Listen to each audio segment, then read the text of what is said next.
Hello friends, सीकेटी stock market news channel में आप सभी का स्वागत करता हूं और आज मैं आपके सामने बहुत ही बेहतरीन शेयर्स की बात करने वाला हूं। देखिए, चूंकि गवर्नमेंट का टोटली फोकस है, आप देख रहे होंगे रेलवे स्टॉक से रिलेटेड, यानी कि रेलवे स्टॉक को अगर हम छोड़ दें, अगर हम थोड़ा सा और कैटेगराइज करें, पीएसयू शेयर्स, जितने भी पब्लिक सेक्टर एंटरप्राइजेस थी सभी के शेयर बेहतरीन परफॉर्मेंस दे रहे हैं। चाहे वो बैंक अगर ले लें, लाइक पीएनबी देख लो, कहाँ पे था 30-32 रुपये वाला पीएनबी, आज कहाँ 70-80-90-96-97 रुपये पहुँच गया। बैंक ऑफ बड़ौदा देख लो, ठीक है। इसके साथ साथ आप जितने भी वो छोटी छोटी सी बैंकें थी, लाइक सेंट्रल बैंक हो गई, है ना, तो ये सारे बैंक ने भी, यूनियन बैंक हो गई, यूको बैंक हो गई, बहुत बेहतरीन परफॉर्मेंस दिया, ठीक है। इसके साथ साथ जो रेलवे के शेयर्स थे, like IRCON international, IRFC, IRCTC, ठीक है। इसके साथ साथ टीटागढ़ वैगन्स यानी कि टीटागढ़ रेल सिस्टम्स ने भी बहुत अच्छा परफॉर्मेंस दिया। इसके साथ साथ इरेडा का नाम सुना होगा, IREDA, जिसने नहीं सुना है तो आज सुन लिया, कभी भी आप इसके बारे में सुना तो जान जाना कि यहाँ पर बताया गया था, ठीक है। इरेडा जो शेयर था वो भी 38 रुपये के आसपास उसका IPO आया था और आज देखो 100 के ऊपर वो भी है, ठीक है। इसके साथ साथ अगर आप और देखेंगे PSU एंटरप्राइज, जितने भी PSU उठा के देख लो, सब ने बेहतरीन बम्पर रिटर्न दिया। अब अल्टीमेटली क्या हुआ होता है कि एक ज़माना था जब PSU में कोई पैसा डालता नहीं था। PSU मतलब पैसा डूबेगा, डालना ही नहीं है, ठीक।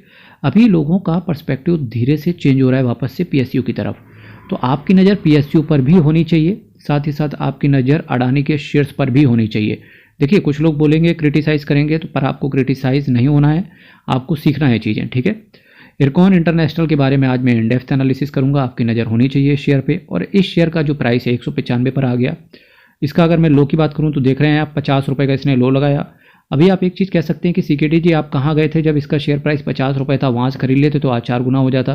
मेरे भाई, वहाँ पे भी ना बोलता मैं कि खरीद लो आप, क्योंकि खरीदने वाला जो डिसीजन है वो तो आपको लेना है।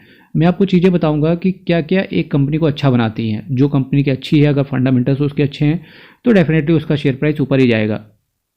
अब जैसे इसका शेयर प्राइस, करंट प्राइस लिखा हुआ है 195 रुपये, अब ये 200 को पक्का पार करेगा, 200 को डेफिनेटली पार करेगा। और पार कब करेगा? अभी देखिए, बजट आ ही रहा है 1 फरवरी को, बजट का अनाउंसमेंट होगा। अगर रेलवे के लिए कुछ अच्छा निकल के आ गया तो ये सारे शेयर्स, रेलवे के शेयर्स, लाइक आपका इरकॉन हो गया, ठीक है, टीटागढ़ रेल सिस्टम्स हो गया, IRFC हो गया, RVNL हो गया, ये सारे शेयर्स भागेंगे। इसके साथ साथ कई सारे इन्वेस्टर्स ये वेट कर रहे होंगे कि भाई आप IRCTC कब भागेगा।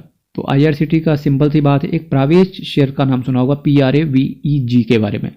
कुंभ का जो मेला है वहाँ पर जो टेंट सिटी बसाई जाती है, उसको प्राइवेट को कॉन्ट्रैक्ट मिलते हैं। तो अब कुंभ आने वाला है, कुंभ जैसे ही आएगा तो वहाँ पर फिर IRCTC की बुकिंग स्टार्ट हो जाएंगी, तो डेफिनेटली इसके बाद IRCTC भागेगा, ठीक है, पर स्लो तरीके से भागेगा। अगर मैं इरकॉन इंटरनेशनल की अब बात करने की यहाँ पर कोशिश करूँ, 18,345 करोड़ का इसका मार्केट कैप है, छोटा मार्केट कैप है, यानी कि ये पूरी दम रखता है यहाँ से 30-40 हज़ार करोड़ मार्केट कैप तक जाने की। करंट प्राइस की बात करेंगे 195 रुपये का है, हाई की बात करेंगे 50 रुपये, हाई की बात करेंगे 199, लो की बात करेंगे 50 रुपये 10 पैसे। स्टॉक के PE की बात करेंगे 20.70, बुक वैल्यू 58 रुपये का है, ठीक है। डिविडेंड की बात करेंगे 1.54%, डिविडेंड भी हैंडसम मिल जाता है। Return on capital employed, return on equity 15% के ऊपर है, जो कि इंफ्रास्ट्रक्चर कंपनीज के लिए बहुत बेहतरीन है। फेस वैल्यू की बात करेंगे 2 रुपये का है। इसके साथ साथ अगर आप इंफ्रास्ट्रक्चर की और भी कंपनियां देख रहे थे तो आपकी नज़र में DLF भी होनी चाहिए, ठीक है। इरकॉन इंटरनेशनल की बात करेंगे, और भी इंफ्रास्ट्रक्चर है, जैसे JSW इंफ्रास्ट्रक्चर है, वहाँ पर भी आपकी नज़र होनी चाहिए। इरकॉन इंटरनेशनल की बात करेंगे, बहुत बेहतरीन ज़बरदस्त कंपनी है, PSU है ये एक, ठीक है। इसके साथ साथ रेलवे इंफ्रास्ट्रक्चर प्रोजेक्ट पे ये काम करता है, लाइक रेलवेज हो गया, हाईवेज हो गया, है ना, इस सब पे काम करता है ये। अब चलिए कंपनी के फंडामेंटल्स पे थोड़ा सा चर्चा कर लेते हैं चल के। कंपनी के फंडामेंटल्स, आ जाओ, सेल देखते हैं। सितंबर 2023 तक के हमारे पास रिजल्ट है। सेल देखिए आप 2,717 करोड़ से 2,987 करोड़। अब यहाँ से नेट प्रॉफिट देखो, 187 करोड़ से 251 करोड़ का। EPS देखेंगे 1.99 के EPS से 2.67 का EPS। अब यहाँ से क्या शिक्षा मिलती है भाई साहब, EPS भी बढ़ रहा है, नेट प्रॉफिट भी बढ़ रहा था, सेल भी बढ़ रही थी, और इन्वेस्टर्स को क्या चाहिए बताओ, शेयर्स को कौन रोकेगा। एक चीज़ रोक सकती है केवल, दिसंबर क्वार्टर के रिजल्ट आ रहे हैं, ठीक है। अब रिजल्ट में अगर सेल वापस से नीचे आ गई, शेयर वापस से 2-4% करेक्ट हो जाएगा, पर लगता नहीं कि दिसंबर क्वार्टर के रिजल्ट खराब आएंगे, ठीक है। तो इस वजह से ये सारी चीज़ें यहाँ से व्यवस्थित हैं। अब चलिए बात कर लेते हैं यहाँ से ऑपरेटिंग एक्टिविटी की। ऑपरेटिंग एक्टिविटी चूँकि इंफ्रास्ट्रक्चर से रिलेटेड कंपनी है, इसकी वजह से ऑपरेटिंग एक्टिविटी में आपको नेगेटिव भी देखने को मिलेगा, कोई दिक्कत है नहीं।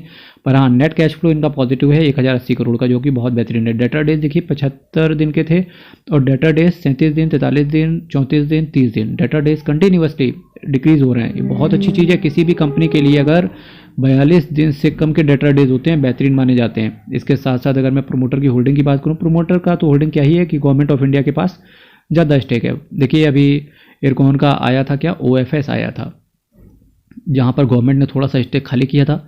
73% से 65% अभी भी प्रमोटर के पास है। प्रमोटर पे भी देख लेते हैं, प्रेसिडेंट ऑफ इंडिया ही होंगे। जी हाँ, देखिए प्रेसिडेंट ऑफ इंडिया के पास स्टेक है। ठीक है, एक्चुअली प्रेसिडेंट ऑफ इंडिया नहीं होते हैं, इनके लिए डेलीगेट काम करते हैं, जिसे आप बोलते हो रिप्रेजेंटेटिव। ठीक है, वही प्रॉक्सी वगैरह होते हैं, कोरम वगैरह होती हैं, कंपनीज एक्ट है ये।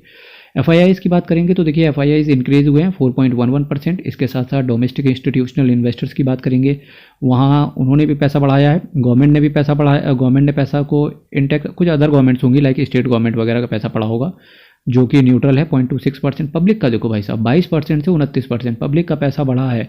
पब्लिक का सब पैसा बढ़ा है। अगर आपके पास ये शेयर है तो डेफिनेटली रिटर्न में भी आप बैठे होंगे, तो गुड लक आप सभी लोगों को कि 200 का जो माइलस्टोन है वापस से पार करे। एक्चुअली ये शेयर प्राइस किसी ज़माने में 700, 800, 900 की रेंज में घूमता था, फिर ये शेयर हो गया स्प्लिट जाके, इस वजह से ये शेयर यहाँ पर चल रहा है, ये आपको देखने को मिल रहा है 199 का। ठीक है, तो होप्स हो कि ये शेयर प्राइस वापस से 700, 800 की रेंज पे जाए और वहाँ से स्प्लिट और बोनस के मजा फिर से देखने को मिले।